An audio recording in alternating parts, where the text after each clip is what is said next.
Boy, I asked some fans for some mailbag questions, and I got 2 shows worth of stuff.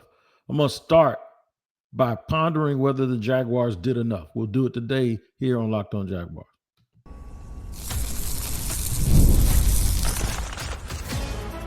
You are Locked On Jaguars, your daily Jacksonville Jaguars podcast. Part of the Locked On Podcast Network, your team every day. It is your team every day, and I am the host of the Locked On Jaguars podcast, Tony Wiggins, and it's your team every day, and we always thank you for making us your first listen here on Locked On Jaguars. If you slide over to the YouTube page, you'll find where you can subscribe, like, and hit that bell so you get notifications each and every time we drop a show, which will be every day. And then wherever you get your podcast, wherever you listen to podcasts, when you're not watching, make sure you tap into that location each and every day so you don't miss an episode of Locked On Jaguars today, which is sponsored by Gametime. That's right. Today's episode is brought to you by Gametime. Download the Gametime app, create an account, and use the code LOCKEDONNFL for $20 off your first purchase. Terms apply. And thank you for joining us every single day if you're an everydayer. And you can be an everydayer if you join us every single day as well. All right, so we got a mailbag episode of today. Today's my birthday. I got to share that with y'all. Today is my 55th birthday. That means a lot to me because 55 was actually my target when I was younger because of how a brother was living. He didn't think he'd get it this far, but I don't want to stop now. I want to keep going. I don't want to tell you how many years I actually want. I'm going to make it infinite. But today is my birthday, so I wanted to just share that with you. I'm a little bit giddy about that.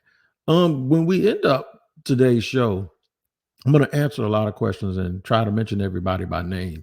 A lot of people are concerned about the third edge. Who's the third edge rusher? Who's going to be able to get those minutes? And I'm going to tell you it's going to be a very, very familiar name who I tell you is going to be, but then I'll give you an alternative also. They also want to know if the team will be a run or pass heavy team. I wanted to tell everybody to just go listen to the podcast over the last couple of days because I did sort of address that. But guess what? You don't have to. Stay right here. I'll tell you how I think this thing's going to go. Segment 2, surprise cuts. Now, I'm going to give you an idea right now. I'm going to tell you I ain't going to name a player because to me that would be where I grew up, they say you're putting a root on him. You're speaking something into existence. And I don't want to do that to anybody. I want everybody to have a fair chance. I could tell you where I think the surprise cut may come from. And then I'll leave it up to y'all to figure out who that is. But mainly the theme, if you see the thumbnail or if you don't, you'll notice the first thing I said here on, if you're watching, is have they done enough? Because every single question that I got, while it did not directly ask that question, it indirectly did. That's what it indirectly did, because it's like we knew what the things that were going on with the team last year, and people want to know if it's gotten fixed.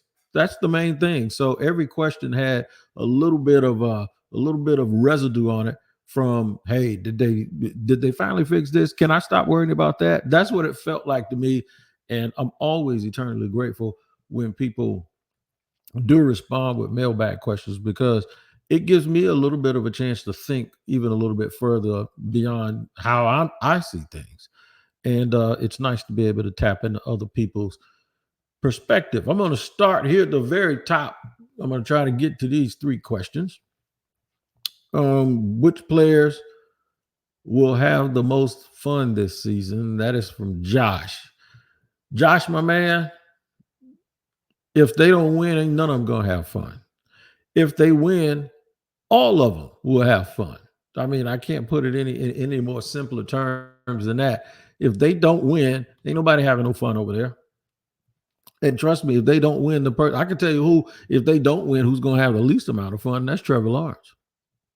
Because he's going to be the one that answers for it. And he's going to be the one that everybody says is getting paid all of the big dollars.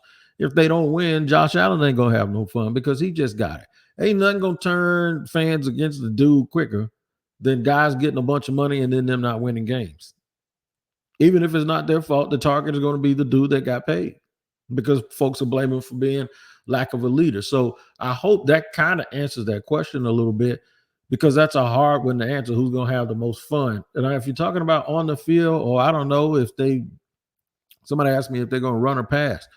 It could be offensive linemen. If the Jags get up early in games, and in order to close games out, they turn and look at their line and say, go eat. Those linemen are going to have a good time. Tony Baselli told me the most fun he ever had in football was when they knew they were going to run and the other team knew they were going to run, and there wasn't nothing they can do about it. And you're just banging on people, moving them out of the way, and they're tired and frustrated, and you take the soul from them. So there are a lot of ways this team can have fun. If they get ahead and the opposition is in obvious passing situations, I bet it's probably Josh Allen and Trayvon Walker and the mysterious third edge that I'm going to talk about in segment 3. Or it's those corners being able to jump passes because they know the quarterback don't have all day. So therefore, they're jumping every single route. They might get some interceptions and picks like Jalen did when he used to be here. There's a number of ways, but I tell you, the fun in football is always tied to wins and losses. How about that? I can get my tongue to untie. That's who the fun pretty much. Those are the players that are always going to have fun. Everybody.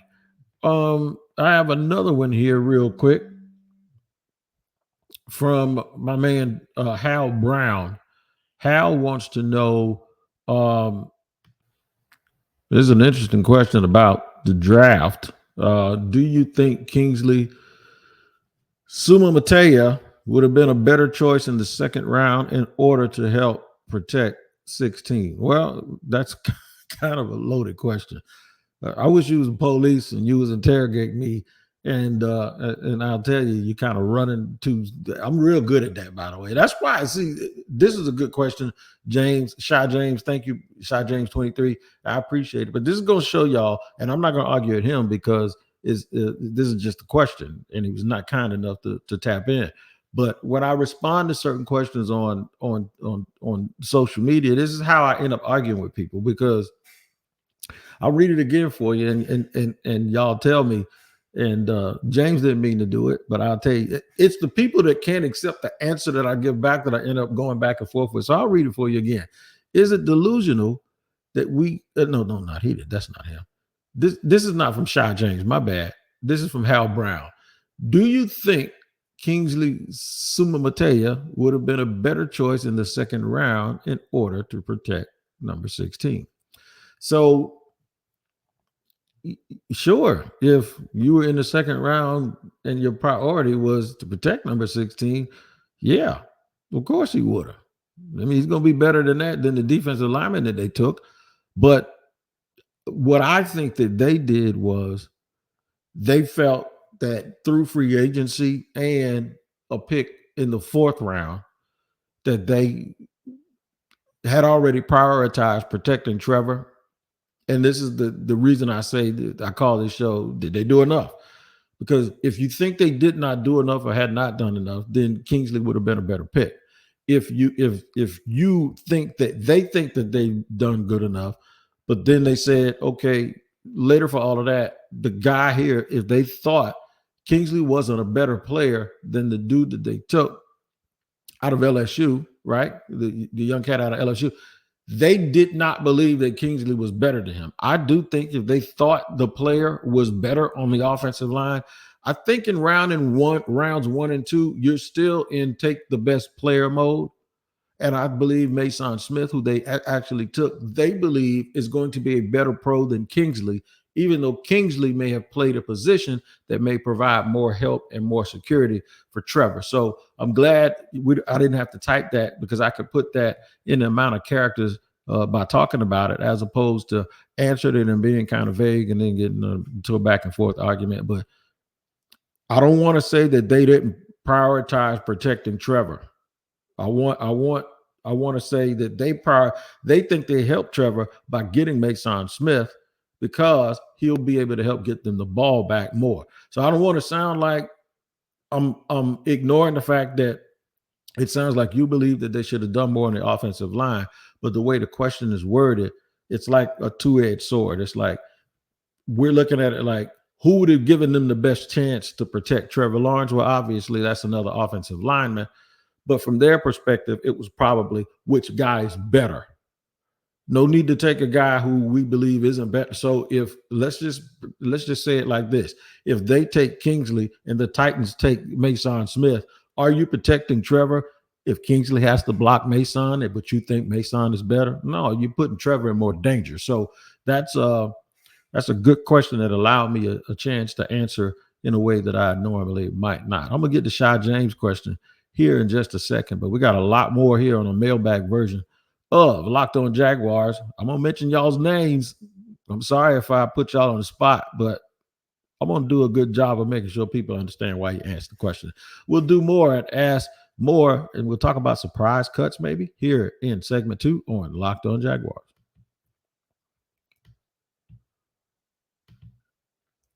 I gotta now let you know about today's sponsor, which is Gametime. First of all, download the app.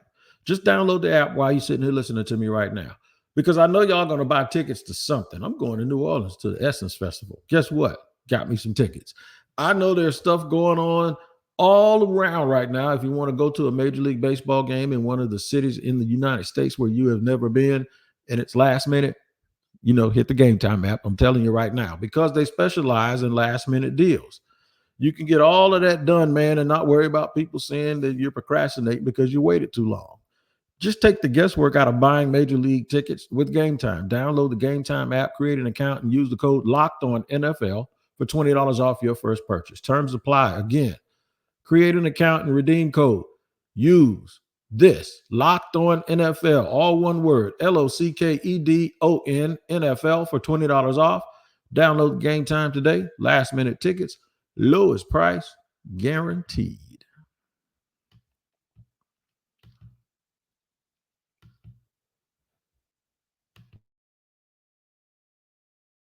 All right, rolling along here. Locked On Jaguars, segment number 2 here on Locked On Jaguars.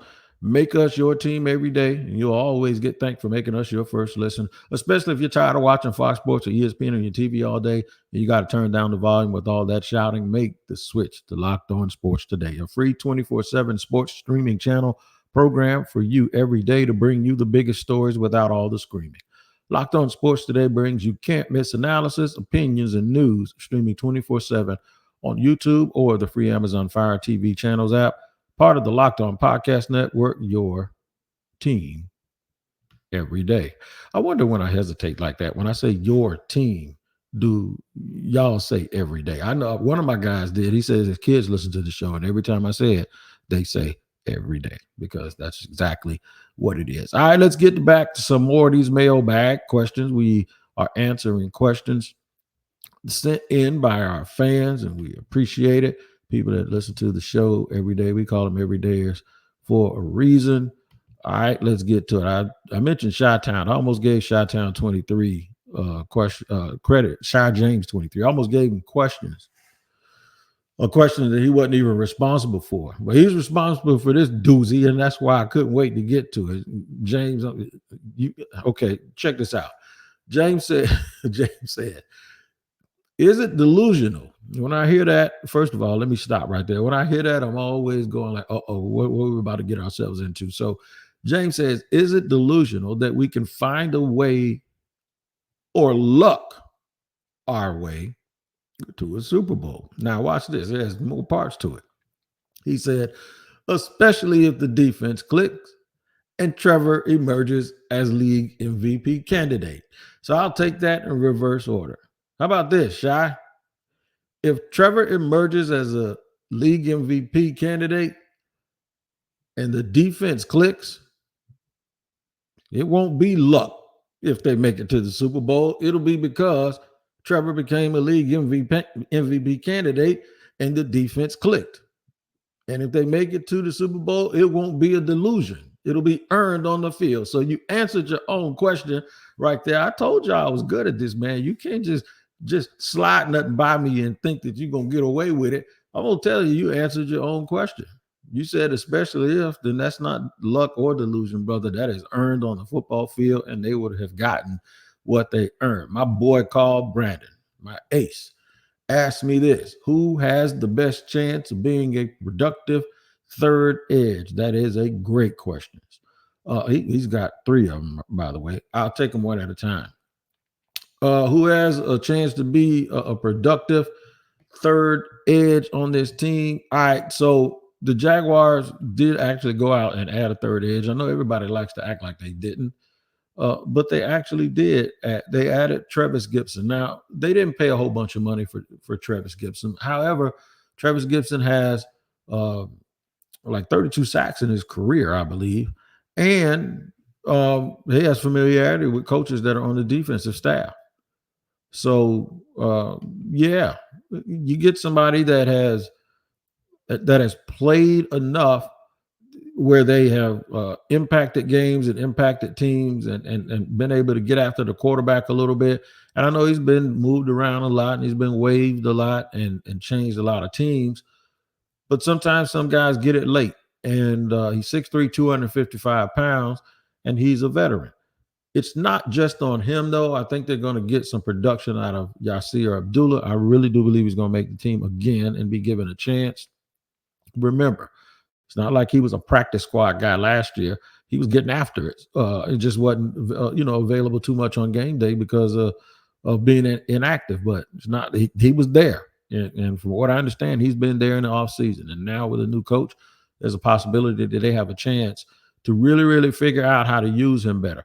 But my real answer to that question is your third edge rusher is going to be Arik Armstead. He played a lot of big end in San Francisco. I talked to Brian Peacock of the Peacock and Williamson podcast and also of Locked On 49ers about that just 2 days ago. He's going to line up and be your third edge. So he'll be your big end even when somebody needs a blow. They'll come out better taking either Roy Robinson Harris, Devon Hamilton, or the aforementioned Mason Smith. If they want to take one of those ends out and they don't feel comfortable with Travis because of the matchups, they can always move him out to either Trayvon's spot, put Trayvon over in Josh Allen's spot, and move Arik Armstead outside. So their substitution pattern might not be bringing in another third edge. It might be just bringing in another defensive tackle and moving him outside, moving Armstead outside on passing down. Any concerns with the outside wide receiver's ability to get open? No, Brandon. I'm going to just say no. I think, in fact, that's something that they've actually fixed this year by adding bigger, stronger, faster players. Now, they still got to catch the ball, but that wasn't your question. You asked me about getting open. And what single player on defense will benefit the most from Nielsen? That is Trayvon Walker. Ryan Nielsen has a track record of doing well with guys like Cam Jordan, who I compared Trayvon to, Rob Fredrickson, who is another player who's a power, I call him a power end. Guys like that are big dudes that people always want to act like they want to add 15 pounds to him and put him at 3 techniques. No, he's going to leave him right there. So, yeah, I think he's done a really, really good job. Final one for this segment, Ed Holinsky. What's up, Ed? Mr. Ed asked, what kind of offense are the Jags going to show this season? Will it be run heavy, pass happy, or a meh balanced attack? Well, unfortunately for you, I'm going to tell you, it's going to be a meh balanced attack, but I don't think it'll be run, pass, run, pass. I believe they're going to focus certain parts of the game on doing certain things that eventually will open up the passing game.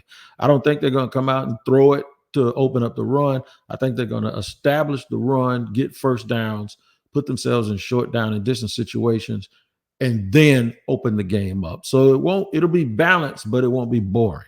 If you kind of get my drift, Mr. Holinsky, I appreciate you asking me that question. It's good, man. Some of y'all can listen back at some episodes I recently just did, and it answers these questions. But I'm glad we're able to tie all of these things together and stretch it to the point where we can connect them. I love doing that. All right, man, we got more for you here on Locked On Jaguars. Third segment, more mailbag questions. And we're going to get to it. Even one about surprise cuts. Talk to you about that just a second here on Locked On Jaguars.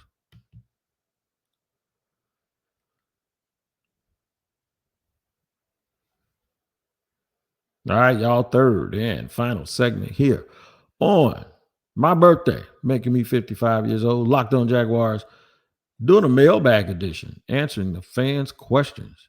I might have to do this again, man. I'm telling you. Should I do this again? Because this is like the questions you guys are asking are really like, I need to call y'all a little program directors, because that's what it absolutely sounds like.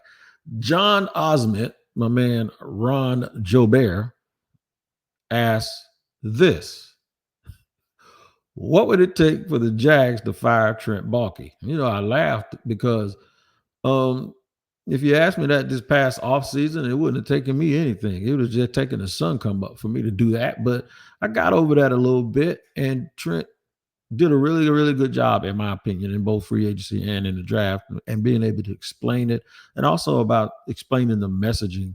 Will the messaging improve, explaining what happened in the past, even though Trent doesn't like to go backwards. Trent did at least address some things that were concerns, and well, he kind of did it in his own way. But what would have to happen this year? Oh, if they don't make the playoffs, I think he's out. If they don't make the if they don't make the playoffs, like if they barely miss it like they did this year, he's out. But if they really don't make it and they really have a tremendous setback, oh yeah, there's no justification for it. He would have to be gone. That doesn't mean it's going to happen though, because Shah Khan has been slow to fire people, which is really a good characteristic. Unless you really want the person that he is slow to fire to be gone, then it's a bad characteristic. But it's not a negative characteristic in terms of being able to attract another coach or another GM.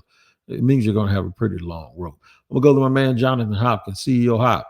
Do you think they have enough for ETN this offseason? What are his expectations with this current offensive line and offensive players? I talked about that earlier this week.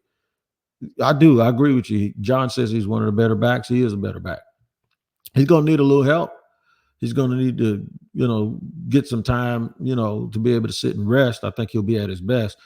The key for him this year, the key for ETN this year is Mitch Morse. Mitch Morse better stay healthy, because if he doesn't, and they have to go back with Luke Fortner, then it's going to be much of the same, in my opinion. I don't know if Luke can fix the problems that plagued him in just one offseason. It would be miraculous if he could, but I just don't think that that's going to happen. Corey Reniger, C-Ren, 1003, says, who would be the surprise cut this year? That one I'm not going to touch. And the reason why I'm not going to necessarily touch it with a name is because then it'll take on a life of its own, and then folks will start looking for something like that. And I don't know how you anticipate a guy being a surprise cut unless you can say that there's surprise competition at a certain position. And I'll say you right now, there's surprise competition at a certain position. And I think it's the defensive tackle spot. And the reason why I believe that's where a surprise cut is because I think both kids, I think Justin Jefferson and as well as Mason Smith, not only going to make the team, they're going to do more than that. I think they're going to be very, very stout. And because they won't be asked to be the saviors, they're both going to have their own way of showing what they're capable of doing. Look at that however you want to look at it. But if there's a surprise cut, it'll be somebody that you anticipate on the depth chart plays in front of them. How about that? I'll leave it at that. And that'll be regardless of the salary implications for that. That's fine. And his ad is also that's_fine. Ask me, how big of a difference will it make for the offensive line unit going from Luke Fortner to Mitch Morse? I answered that question. It's going to make all the difference in the world. And if something happens, they have to go back, it's going to undo the difference that it just made. So there you go with that. Robbie Santos wants to know, how many sacks and interceptions do you think we nab with the defensive scheme players we've added to our team? I can't really put a number on that. I don't know what will qualify as a good number of sacks. I know if you get over 50, I heard you're supposed to be pretty good. Interceptions, don't really know about what a good or a bad number is. But I will tell you this. If we start counting those things, then it means that they're doing a pretty good job. Tyler Fountain says, what free agents that are still out on the street would you consider bringing in? I don't have a list of the free agents that are actually still out on the street, and I don't know if there's anybody that can really help the team at this point. They may look at another rusher. I don't know if a guy is out there, but he wants too much money for the role that he's going to play, maybe like a Yannick Ngakoue, but I don't think they're going to go in that direction, because I think what they're willing to pay is going to be based on how much playing time they assume that person is going to get, because of how much playing time they assume the guys that are already on the team are going to get. And I don't believe that the playing time and the money that comes with it is going to match the desires of whoever that good player is out there. Unless it gets to the point where they don't have any other options than then that said player just says, okay, if y'all got a hold of that, man, I'll fill it for a few $1 million just to get him a ring, just to get another paycheck that obviously is not out there. And then to parlay that success that the team might have, maybe they can parlay that into a bigger contract or a longer extension, especially if the team wants to make some moves and trim some fat in front of them. They can come in with just a little bit extra bump and maybe make them $6 or $7 million extra over the next couple of seasons. But I don't see that there's anybody out there available right now that's going to help the Jaguars now. Maybe if we get into the season, they can start looking at a dual threat tight end if they don't think they have enough in that area. But as far as offensive linemen and defensive linemen, those dudes, man, unless you're going to get somebody who is contemplating retirement, there's just not a lot of help at this point. You come out better trading for somebody, to be honest, than you will hoping that you can get somebody off the street to really, really help this club. This club is going to be the people that are going to help. 99% of anything that you see that's going to be productive is going to come from the guys that are already on the roster. All right, man, we got to do another little mailbag, man. I might do another one tomorrow or Friday and try to get some different questions, because I only took the first 7 or 8 questions that I had, and I'm telling you, if we do this, you can build an entire another show on that. Make sure that you check out Locked On and what we've done. We've launched the first ever national sports 24/7 streaming channel on YouTube, and now it's also available on Amazon Fire TV in the free Fire TV channels app. Locked On Sports Today is here for you 24/7, covering the top sports stories of the day with local experts of Locked On, plus our national shows covering every league. Find Locked On Sports Today now available on the free Fire TV channels app. You guys, thank you for joining me, making today's show another fun one, and enjoy your 4th of July, and I will do the same. You guys take care, and we'll see you next time here on Locked On Jaguars.